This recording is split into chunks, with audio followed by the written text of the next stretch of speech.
बाथ्रा जाहैबाय जोंनावहाय दा मोनसे माने बुजिलायनो एसे माने मा होनो बेखौहाय गावजों गावनो माने खायसे होनो बड'लेण्ड खायसे होनो दुवारान्चल जों मानि जुनै दुवारान्चल प्रदेशखौ बिनांदों बड'लेण्ड मानो बिया दा बेफोरखौ लानानै जोङो मोनसे क्लियारिफिकेसन खेंफोरथि होनो नागिरदों जे बड'लेण्डआ मानो जों बियाखै मानो दुवारान्चलखौ जोङो लानानै आवगायगासिनो दङ बाथ्राया जाहैबाय बावैसो सिगां जनिंथि खातार सारा एक्स बिटिसिनि प्रिन्सिपाल सेक्रेटारि बिथाङा फंसे बाथ्रा होनलांदोंमोन दा जोंनि बर' मानसिफ्रा बेखौ मा बुजिखो मा बुजिदिया जों बुजिला बिथाङा होनदोंमोन जे आर्टिकेल 2(3)आवहाय जे रायजो दाग्रा दफा नाम्बार बे आर्टिकेल 2(3)आव ट्राइबेल बिलागत कारणे एको कथा लिखा हुआ नाय होनना बुंदों बा लिखा नाय दा बे खोथाया सैथो बे खोथाया सैथो जे आर्टिकेल 2(3)आव ट्राइबेलफोरनि मोनथायनि जेबो एखुथायै लिरनाय गैया दा बे बाथ्राखौ बड'फानि उनाव बिमानि रावै गुवारै बुजायनानै होनो जुनै बर'फ्रा माने मावरिया गथ'फोर बादि जानानै थाबाय जिखिजाया खायसे बुजिनो नाजादों बाथ्रा जाहैबाय आर्टिकेल 2(3)आनो जाहैबाय नोंनिया आलादा रायजो इउटि दाग्रा दफा बेवहाय एखुथायै ट्राइबेलफोरनि बा नन ट्राइबेलनि बा सोरनिबा जाति कमिटि बिसोराव जेबो बाथ्रा लिरनाय गैया बिनि इन्टारप्रिटेसनानो जाहैबाय इन जेनेरेल इनक्लुसिभलिसो दा बड'लेण्ड सोदोबा लिंगुइस्टिक बेसिसआव बड'लेण्डब्लाबो बिनि इन्टारप्रिटेसना बे जे बियो एक्सक्लुसिभलि मोनसे बड'फोरनि मोनथायखौ एक्सक्लुसिभलि एखुथायै मोनथायखौ बुजायो दा जों बेखौनो होनदों जुदि आर्टिकेल 2(3)आव ट्राइबेलफोरनि जुनै बा ट्राइबेलफोरनि एखुथा भाबैहाय जुदि मोनथायनि आलादा रायजो इउटि मोननायनि बाथ्रायानो गैयाब्ला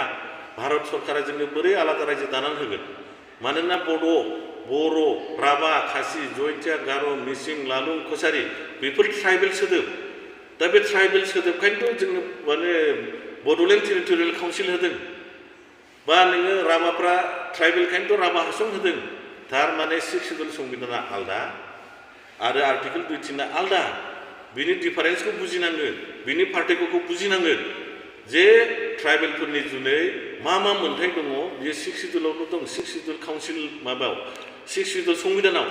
दा बे 6 सिडुल काउन्सिलनि जोबथा राजमुखुदानो जाहैबाय ट्राइबेलफोरनि मोनथाया बयनिबो जौसिनानो जाहैबाय सिंहासना 6 सिडुल एरिया बिनि गोजौ गैला जायनि जुनैनो 27 जानुवारि 2020आव जोंनि बिनिया ट्राइबेल सोदोबखाय एक्सक्लुसिभलि ट्राइबेलफोरनि मोनथायखौ एखुथायै बिनायखाय बे जिनिसखौ कमप्रिहेन्सिभ फाइनाल सल्युसन टु दियार डिमान्ड्स होनना लिरदों नोंथांमोननि बिनाय बड'लेण्ड सोदोबा जे दिनैनिफ्राय फाइनाल एन्ड कमप्रिहेन्सिभ टु दियार डिमान्ड्स होननाय बाथ्राखौ लिरना हरदों दा बे बिथिङै नोंथांमोना नायनो हागोन मेघालया 1952आवनो अट'नमास काउन्सिल मोनदों खासि जयन्तिया गार' हिल्सआ 6 सिडुलाव हाबखांनायनि उनाव जेब्लानाखि बिथांमोननो इउटि आलादा रायजो मोननो लुबैदों बिथांमोना गावसिनि बिमुंखौ दोनथ'लायनानै एक्सक्लुसिभलि खासि जयन्तिया गार' हिल काउन्सिलखौ दोनथ'लायनानै मानोना आर्टिकेल 2(3)आ ट्राइबेलनि खोथा लिराखै दा बे आर्टिकेल 2(3)खौ फल' खालामनायनि जुनै बिथांमोना इनक्लुसिभलि मेघालया बिमुङै बिथांमोना रायजोखौ दानानै लानांदों बे मथे मेघालया माने जोमैनि रायजो एबर्ड अफ स्काइ मेघालया माने बादलंगि निवासि बा रायजो एसामिसाव बुंनो थाङोब्ला मेघर रायजो बर'नि बुंनो थाङोब्ला जोमैनि रायजो बे रोखोमैसो इनक्लुसिभ सोदोबै जायो जेनेबा बर'फोरनियावबो ट्राइबेलफोरनाव इनक्लुसिभ सोदोबफोर दङ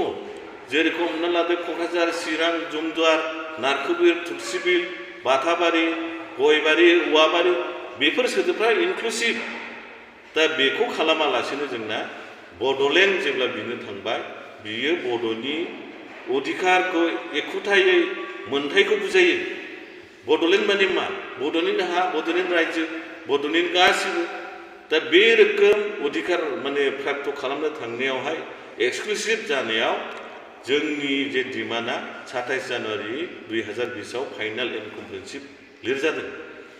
लोगोसे जाहैबाय नोंना बड'फा उपेन्द्रनाथ ब्रह्मआथ' न'खर रायजो सोरजिनायनि बाथ्राखौसो होनलांदोंमोन जे लामाजों थाङोब्ला जे न'खर रायजो सोरजिनायनि सिमाङा जाफुङो बे लामाजों जेरैखियालाबो सोलो बोलो बाहायनानै जोबथा सोलो बोलो बाहायनानै जेरैखिब्लाबो न'खर रायजोखौ सोरजिनांगोन दा ओंखायनो जों होनदों नैबे दुवार ओनसोल कनसेप्टआ हिस्ट्रिकेलि लिंगुइस्टिकेलि कालचारेलि बियो इनक्लुसिभ बेखौ गासै जाति भाषा धर्मनि मानसिफ्रा अबजेक्सन होनो हाया बा एक्सेप्ट खालामनो हायो दा बेबादि रोखोमैब्लासो दिल्लीया आर्टिकेल 2.3 मथे एक्सेप्ट खालामो मानोना आर्टिकेल 2.3 1956 आवनो एमेन्डमेन्ट जादों 7 दा एमेन्डमेन्ट होनो दा एखुथायै मोनसे जाथि हारिनि जुनै आरोबाव जुदि एक्सक्लुसिभलि एमेन्डमेन्ट खालामनानै सोरनोबा गोदान रायजो दाना होनांगौब्ला दानि गोदोनि 500निबो बांसिन फ्रेन्चनि स्टेटफोरजों लोगोसे आरो बिभिन्न भारतनि 1500निबो बांसिन लिंगुइस्टिक लाइननि सुबुं माहारिफ्राबो दावराव जाफाजोबगोन बे बिथिङै भारतआ मालाबाबो बे रोखोमै आलादा एक्सक्लुसिभलि रायजो दानानै होनो हाया दा ओंखायनो जों बुंदों नैबे दुवार ओनसोल प्रदेश बा डिजिपिनि जे कनसेप्ट बेनो थार लामा दिल्लीसिम सहैगोन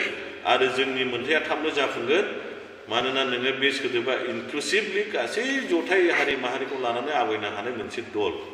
बे खोथाया बे कुइसना बिराद मोजां जादों सोंनाया बाथ्राया जाहैबाय बिथांमोननि जे कामतापुर बा कुचबिहार रायजोजों डिमान्ड खालामदों बेयो सैथोथा दङ बिथांमोना 1949 नि 8 आगस्टनि मार्चार बिथांमोना मोनसे समाव कुचबिहारा माने फ्रेन्चलि स्टेटमेन्ट नायना बे फ्रेन्चलि स्टेटआ मोनसे समावहाय भारत स्वाधीन जाखांनायनि उनाव 1949 आव मार्चार जादों दा बे ग्राउन्डआव बिसोरो बिदों आरो बै समाव बिसोरनो सिक्रेट पर्जायनि मोनसे होनाय जायोमोन फ्रेन्चलि स्टेटफोर जायफोर सामिल जायो भारतजों माने सिक्रेटनि मोनसे रायजो होनाय जायोमोन दा बे ग्राउन्डआव खिन्थु जे बिसोरो कुचबिहार फ्रेन्चलि स्टेटनो बे समाव मार्चार जानायाव जलपाइगुरि डिस्ट्रिक्टखौनो सामिल खालामना होनाय जागोन होननानै बेबो खोला पार्टखौल'